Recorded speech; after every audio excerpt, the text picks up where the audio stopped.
নমস্কাৰ এই মুহূৰ্তত আহি পৰিছে ৰাজ্যখনৰ বাবে সন্ধিয়াৰ কেইবাটাও বিগ ব্ৰেকিং নিউজ। আজি 11 আগষ্ট অসমৰ লগতে ভাৰতৰ বিভিন্ন প্ৰান্তৰ পৰা এনে ধৰণৰ খবৰসমূহ নিতৌ চাবৰ কাৰণে চেনেলটো সাবস্ক্ৰাইব কৰি ভিডিঅ'টোত এটা লাইক কৰি দিব। এই মুহূৰ্তত জনাই আছো এটা ব্ৰেকিং নিউজ। আটক কৰা হৈছে ৰাহুল গান্ধী আৰু প্ৰিয়ংকা গান্ধীক। দিল্লীত এক উত্তপ্ত পৰিস্থিতিৰ সূচনা হৈছে। ৰাহুল গান্ধী আৰু প্ৰিয়ংকা গান্ধীক এই মুহূৰ্তত আটক কৰা হৈছে। কংগ্ৰেছৰ প্ৰতিবাদত কঁপি উঠিছে সমগ্ৰ দিল্লী। আৰক্ষী আটক কৰিছে ৰাহুল গান্ধী প্ৰিয়ংকা গান্ধীকে ধৰি বহু কংগ্ৰেছ নেতাকৰ্মীক। এটা গুৰুত্বপূৰ্ণ খবৰ এই মুহূৰ্তত জনোৱাৰ চেষ্টা কৰিছো। আৰক্ষী আটক কৰিছে ৰাহুল প্ৰিয়ংকা গান্ধীকে ধৰি বহু কংগ্ৰেছ নেতাকৰ্মীক। সংসদ ভৱনৰ পৰা ইণ্ডিয়া ব্লকলৈ প্ৰতিবাদ কংগ্ৰেছৰ আৰু তাৰ মাজতে আটক কৰা হৈছে সঞ্জয় ৰাউত সাগৰিকা ঘোষকে ধৰি বহু নেতাকৰ্মীক এই মুহূৰ্তত দিল্লী আৰক্ষী আটক কৰিছে। নিৰ্বাচন আয়োগৰ বিৰুদ্ধে ভোট চুৰিৰ অভিযোগতে সাব্যস্ত কৰিছিল এই তীব্ৰ প্ৰতিবাদ আৰু তাৰ পাছতে গ্ৰেপ্তাৰ কৰা হৈছে ৰাহুল গান্ধী আৰু প্ৰিয়ংকা গান্ধীক। পৰৱৰ্তী ইয়াৰ জৰিয়তে নাগৰিকত্ব পোৱাৰ ব্যৱস্থা চলিছে। হিমন্ত বিশ্ব শৰ্মাই এয়া ৰখাব নোৱাৰে। এয়া সুপ্ৰিম কোৰ্টৰ অধীনত হৈছে।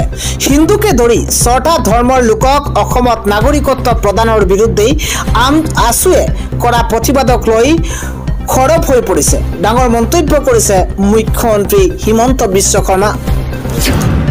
আনে হৈছে আমছু নেতা ৰেজাউল কৰিম চৰকাৰক এই মুহূৰ্তত আটক কৰা হৈছে। বিলাসীপাৰাৰ প্ৰতিবাদস্থলীৰ পৰা আটক কৰা হৈছে আমছু নেতা ৰেজাউল কৰিম চৰকাৰক। ৰেজাউল আটক কৰাৰ পাছতে মন্তব্য কৰিছে যে মুখ্যমন্ত্ৰী আমাৰ আন্দোলন ৰখাব নোৱাৰে। আন্দোলন চলি আছে আৰু চলি থাকিব। আটকৰ পাছতেই আৰক্ষীৰ বাহনৰ পৰা ৰেজাউল কৰিম চৰকাৰৰ ডাঙৰ মন্তব্য। ৰেজাউল কৰিম চৰকাৰে কৈছে যে মুখ্যমন্ত্ৰীয়ে আমাৰ আন্দোলন ৰখাব নোৱাৰে। আন্দোলন চলি আছে আৰু চলি থাকিব। আন এটা খবৰ, আমছুৰ সভাত যিমানেই মানুহ নহওক উচ্ছেদ হ'বই। হুলস্থুল কৰিলে উচ্ছেদ বেছিকে হ'ব। এই হুংকাৰ ৰাজ্যৰ মুখ্যমন্ত্ৰী হিমন্ত বিশ্ব শৰ্মাৰ। লক্ষাধিক মুছলমানক লৈ উচ্ছেদৰ বিৰুদ্ধে আমছুৱে কৰা প্ৰতিবাদৰ মাজতে মুখ্যমন্ত্ৰী হিমন্ত বিশ্ব শৰ্মাই হুংকাৰ দিছে।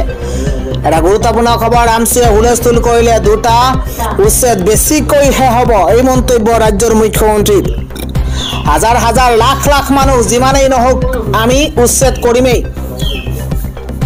উচ্ছেদ সংখ্যালঘুক উদ্দেশ্য কৰা নাই। জোৰ জবৰদস্তি বনাঞ্চলৰ মাটি দখল কৰা মিয়া মুছলমানক উচ্ছেদ কৰিছো। ভিজিআৰ পিজিআৰ জোৰ জবৰদস্তি সোমোৱা সকলকো উচ্ছেদ কৰিছো। আমাৰ মানুহে বনাঞ্চল বেদখল কৰা নাই। যদি কোনো বড়ো মিচিঙে বেদখল কৰিছে তেওঁলোক পট্টা পাবৰ বাবে যোগ্য। জনজাতি সকলে পট্টা অসমত নাপায়। মিয়া মুছলমানৰ বাবে চৰত মাটি দি থোৱা আছে। আমাৰ মানুহ কোনো চৰৰ মাটিত যোৱা নাই। অসমৰ আধা মাটি তেওঁলোককে থৈ দিছো। চৰৰ পৰা শিৱসাগৰ যোৰহাটলৈ আহিলে সহ্য কৰা নহ'ব। আমাৰ অসমীয়া মানুহ ক'ত থাকিব? হাজাৰ হাজাৰ লাখ লাখ মানুহ যিমানেই নহওক আমি উচ্ছেদ কৰিমেই বুলি মন্তব্য কৰিছে ৰাজ্যৰ মুখ্যমন্ত্ৰী হিমন্ত বিশ্ব শৰ্মাই। পৰৱৰ্তী খবৰটো হৈছে 10 বছৰ পিছত অসমীয়া জাতি মিয়াই ধৰি ৰাখিব। এইখন যুঁজ হ'ব চৰকাৰৰ বিৰুদ্ধে। ভাৰতবৰ্ষৰ 1 নম্বৰ বাংলাদেশী ৰক্ষক হৈছে হিমন্ত বিশ্ব শৰ্মা। এই মন্তব্য আমাৰ নহয়। এই মন্তব্য ৰেজাউল কৰিম চৰকাৰৰ। এই মুহূৰ্তত বিগ নিউজ। ভাৰতবৰ্ষৰ 1 নম্বৰ বাংলাদেশী ৰক্ষক হৈছে হিমন্ত বিশ্ব শৰ্মা। ধৰ্মীয় সংখ্যালঘু মুছলমানক টাৰ্গেট কৰি লৈছে হিমন্ত বিশ্ব শৰ্মাই। ধৰ্মীয় সংখ্যালঘু মুছলমানক টাৰ্গেট কৰিছে এখন চৰকাৰে। অসমীয়া জাতি ভাঙিব বিচাৰিছে হিমন্ত বিশ্ব শৰ্মা চৰকাৰে। গুৰুত্বপূৰ্ণ খবৰ, 10 বছৰ পাছত অসমীয়া জাতিটোক মিয়াইহে ধৰি ৰাখিব। মুখ্যমন্ত্ৰী হিমন্ত বিশ্ব শৰ্মা কেতিয়াও ৰাতি শান্তিত থাকিব নোৱাৰে। মানুহৰ মুখৰ ভাত কাঢ়ি লৈছে হিমন্ত বিশ্ব শৰ্মা চৰকাৰে। 1971ৰ পিছত যদি কোনো মানুহ আহিছে আমি নিজেই বাংলাদেশলৈ পঠিয়াই দিম। যিদিনাখন মুছলমানৰ ভাগ্য পৰিৱৰ্তন হ'ব মুখ্যমন্ত্ৰীৰ দৰে 50টা আহিলেও একো কৰিব নোৱাৰে। হিমন্ত বিশ্ব শৰ্মা চিৰজীৱন মুখ্যমন্ত্ৰী হৈ নাথাকে মনত ৰাখক মুখ্যমন্ত্ৰীগৰাকীয়ে এখন যুঁজ হ'ব চৰকাৰৰ বিৰুদ্ধে সুপ্ৰিম কোৰ্টলৈ লৈ যোৱা হ'ব এই হুংকাৰ দিছে আমচুৰ সভাপতি ৰেজাউল কৰিম চৰকাৰে আন এটা খবৰ প্ৰাক্তন উপ ৰাষ্ট্ৰপতি জগদীপ ধনখড় আৰু প্ৰয়াত প্ৰাক্তন ৰাজ্যপাল সত্যপাল মালিকৰ হৈ দলক তীব্ৰ সমালোচনা ৰাজস্থানৰ বিজেপি নেতা কৃষ্ণন কুমাৰ জানুক দলৰ পৰা বহিষ্কাৰ কৰা হৈছে ধনখড় আৰু মালিক জাত হোৱাৰ বাবেই দুয়োকে বিজেপিয়ে উপযুক্ত সন্মান দিয়া নাছিল বুলি মন্তব্য কৰিছিল প্ৰভাৱশালী বিজেপি নেতাগৰাকীয়ে পৰৱৰ্তী গুৰুত্বপূৰ্ণ খবৰ একত্ৰিত হৈছে লাখ লাখ মুছলমান আমচুৰ নেতৃত্বত প্ৰতিবাদত কঁপিছে নামনি অসমত একে গোট হৈছে 1 লক্ষাধিক মুছলমান এই মুহূৰ্তত গুৰুত্বপূৰ্ণ খবৰ জনোৱাৰ চেষ্টা কৰিছো নামনি অসমত একে গোট হৈছে 1 লক্ষাধিক মুছলমান তীব্ৰ প্ৰতিবাদেৰে নামনি অসম কঁপাইছে মুছলমানে আমচুৰ নেতৃত্বত বিলাসীপাৰাত গণবিক্ষোভ কাৰ্যসূচী উচ্ছেদ বন্ধ কৰা আৰু উচ্ছেদিতক পুনৰ সংস্থাপনৰ দাবীত কঁপিছে নামনি অসম প্ৰতিকূল বতৰকো নেওচি একত্ৰিত হৈছে সংখ্যালঘু জনতা কটকটীয়া নিৰাপত্তা বেষ্টনীৰ মাজতে প্ৰতিবাদ এবাৰ আমচুৰ পৰৱৰ্তী খবৰটো হৈছে অসমত উচ্ছেদ হ'বই মুখ ভয় দেখুৱাই কোনো লাভ নাই ধন্যবাদ দিব নোৱাৰে নালাগে সমালোচনা নকৰিব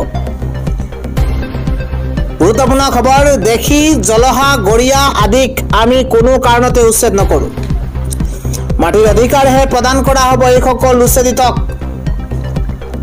কোনোবা গৰিয়াক যদি উচ্ছেদ কৰা হৈছে মোক জনালে মই ব্যৱস্থা ল'ম অসমৰ মাটি খন্দেহযুক্ত বিদেশীৰ দখলত থাকিব নোৱাৰে কোনো পধ্যেই উৰিয়াম ঘাটৰ 10,000 অবৈধ বেদখলকাৰীয়ে ভোট দিয়া হলে কি হলহেঁতেন